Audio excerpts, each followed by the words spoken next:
Hello दोस्तों, नमस्कार। मैं शिव भरोस सिंह अपने चैनल शिव भरोस सिंह में आप सभी का स्वागत करता हूं। मैं लगातार परीक्षा उपयोगी और महत्वपूर्ण विषयों पर आधारित वीडियो लेकर आ रहा हूं।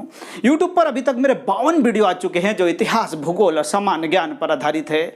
आपने मेरे चैनल को अभी तक सब्सक्राइब नहीं किया है तो सब्सक्राइब कर लीजिए और बेल आइकन को दबा दीजिए, जिससे मेरे आने वाले वीडियो की नोटिफिकेशन मिलती रहे। साथ ही कॉमेंट्स बॉक्स में जरूरी सुझाव दीजिए। आप मेरी वीडियो संबंधी जानकारी मेरे Telegram channel general knowledge and history पर भी जाकर देख सकते हैं। मैं लगातार महत्वपूर्ण वीडियो की श्रृंखला को लेकर यूट्यूब पर आ रहा हूं ताकि आप सभी को प्रतियोगी परीक्षाओं में सफल होने में सहायता मिल सके। आज फिर एक महत्वपूर्ण वीडियो लेकर आया हूं जिसका विषय है कि सामान्य ज्ञान के 35 महत्वपूर्ण प्रश्न। ये महत्वपूर्ण प्रश्न भारत में आयोजित होने वाली प्रतियोगी परीक्षाओं में पूछे गए हैं। तो चलिए मैं जोड़ता हूं इन्हीं महत्वपूर्ण प्रश्नों से। पहला प्रश्न है कि भारत में रंगीन टीवी का प्रसारण कब शुरू हुआ था? तो भारत में रंगीन टीवी का प्रसारण 1982 में शुरू हुआ था। दूसरा प्रश्न है कि यूरोपीय संघ की साझा मुद्रा को क्या नाम दिया गया है? तो यूरोपीय संघ की साझा मुद्रा को यूरो नाम दिया गया है। तीसरा प्रश्न है कि रेड क्रॉस संस्था के संस्थापक कौन थे? तो रेड क्रॉस संस्था के संस्थापक जीन हेनरी ड्यूनेंट थे। रेड क्रॉस संस्था पूरे संसार में मानवता के कल्याण के लिए कार्य करती है। चौथा प्रश्न है कि गरबा किस राज्य का प्रसिद्ध नृत्य है? तो गरबा गुजरात राज्य का प्रसिद्ध नृत्य है और गरबा विश्व में ख्याति प्राप्त नृत्य है।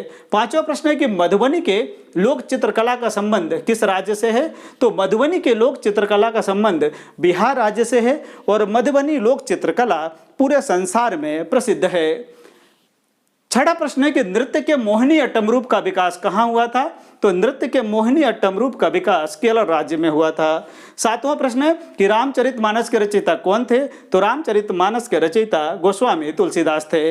आठवां प्रश्न है और बहुत ही महत्वपूर्ण प्रश्न है और प्रतियोगी परीक्षाओं में निरंतर पूछा गया है कि विश्व पर्यावरण दिवस कब मनाया जाता है? तो विश्व पर्यावरण दिवस 5 जून को मनाया जाता है। संसार में पर्यावरण के प्रति जन जागरण के लिए प्रतिवर्ष 5 जून को विश्व पर्यावरण दिवस मनाया जाता है। नवा प्रश्न है कि विश्व मानवाधिकार दिवस कब मनाया जाता है? तो 10 दिसंबर को विश्व मानवाधिकार दिवस मनाया जाता है। 10वां प्रश्न है कि विश्व मधुमेह दिवस कब मनाया जाता है? तो 14 नवंबर को विश्व मधुमेह दिवस मनाया जाता है। आज मधुमेह से संसार में करोड़ों लोग पीड़ित है। मधुमेह के प्रति जागरूकता और उसके इलाज संबंधी जानकारी के लिए प्रतिवर्ष मधुमेह दिवस मनाया जाता है। 11वां प्रश्न है कि भारत का राष्ट्रीय खेल कौन सा है? तो भारत का राष्ट्रीय खेल हॉकी है। 12वां प्रश्न है कि हॉकी का जादूगर किसे कहा जाता है? तो ध्यानचंद को हॉकी का जादूगर कहा जाता है। ध्यानचंद ने अपने हॉकी के द्वारा और हॉकी के खेल के द्वारा पूरे संसार में भारत के नाम को गौरवान्वित किया। 13वां प्रश्न है, बहुत ही बहुउपयोगी प्रश्न है कि ईवीएम मशीन का पूरा नाम क्या है? तो ईवीएम मशीन का पूरा नाम इलेक्ट्रॉनिक वोटिंग मशीन है, जिसके द्वारा आजकल चुनाव कराया जाता है। 14वां प्रश्न है कि विश्व प्रसिद्ध काव्य कामायनी किसकी रचना है? तो विश्व प्रसिद्ध काव्य कामायनी जयशंकर प्रसाद की रचना है। 15वां प्रश्न है कि देश बंधु के नाम से किसे जाना जाता है? तो चित्तरंजन दास को देश बंधु के नाम से जाना जाता है। भारत की आज़ादी में चित्तरंजन दास की महत्वपूर्ण भूमिका रही है। 16वां प्रश्न है कांजीरंगा राष्ट्रीय उद्यान कहाँ स्थित है? तो कांजीरंगा राष्ट्रीय उद्यान असम राज्य में स्थित है। 17वां प्रश्न है कि कान्हा किसली राष्ट्रीय उद्यान कहाँ है? तो कान्हा किसली राष्ट्रीय उद्यान मध्य प्रदेश के मंडला जिले में है। 18वां प्रश्न है वो बहुत ही महत्वपूर्ण प्रश्न है कि गुरुदेव के नाम से किसे जाना जाता है? तो रविन्द्रनाथ टैगोर को गुरुदेव के नाम से जाना जाता है और रविन्द्रनाथ टैगोर संसार में एक ख्याति प्राप्त व्यक्तित्व है। 19वां प्रश्न है कि इसरो की स्थापना कब हुई थी? तो 1969 में इसरो की स्थापना हुई थी और इसरो की स्थापना के साथ ही भारत में अंतरिक्ष अभियान के क्षेत्र में भारत ने कदम बढ़ाना शुरू कर दिया था। ये सभी प्रश्न प्रतियोगी परीक्षाओं के लिए बहुत ही बहुमूल्य है, बहुत ही महत्वपूर्ण है और निरंतर पूछे जाते हैं। इसलिए आप इस वीडियो को पूरा देखिए और मेरे साथ जुड़े रहिए। चलिए अगला प्रश्न देखते हैं। 20वां प्रश्न कि गिद्धा किस राज्य का लोक नृत्य है? तो गिद्धा पंजाब राज्य का लोक नृत्य है। 21वां प्रश्न है और बहुत सी प्रतियोगी परीक्षाओं में निरंतर पूछा गया है कि भारत के पहले उप प्रधानमंत्री कौन थे? तो भारत के पहले उप प्रधानमंत्री वल्लभ भाई पटेल थे, जिन्हें सरदार पटेल के नाम से भी जाना जाता है। सरदार वल्लभ भाई पटेल ने भारतीय रियासतों का एकीकरण किया था, इसलिए उन्हें लौह पुरुष के नाम से भी जाना जाता है।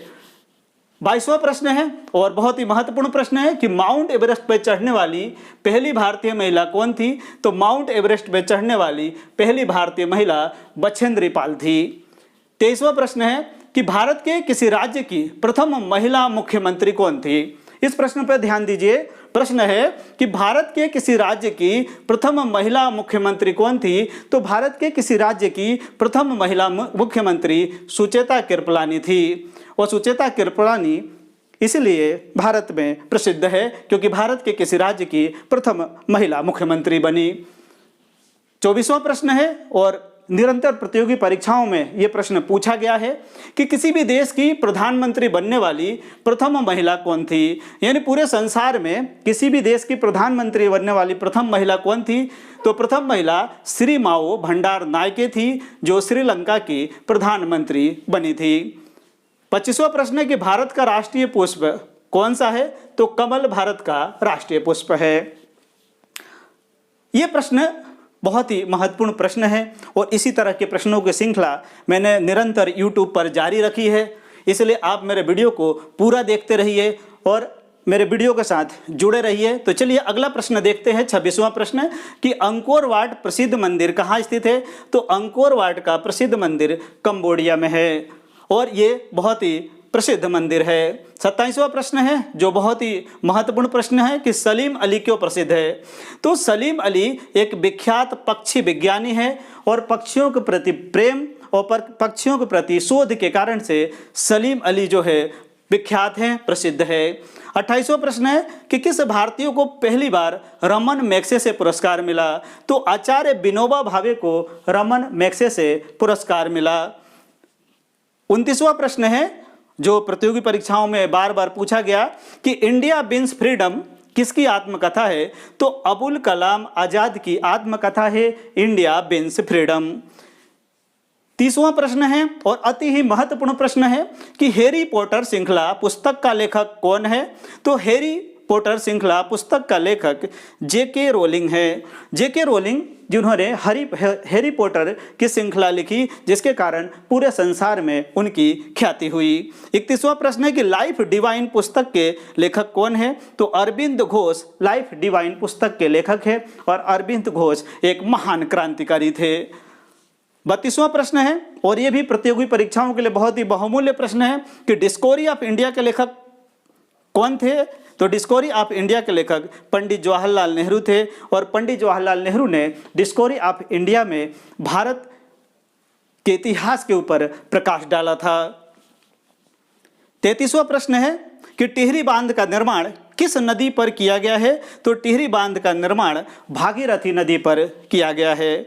34वां प्रश्न है कि संयुक्त राष्ट्र संघ की स्थापना कब हुई? तो संयुक्त राष्ट्र संघ की स्थापना 24 अक्टूबर 1945 को हुई।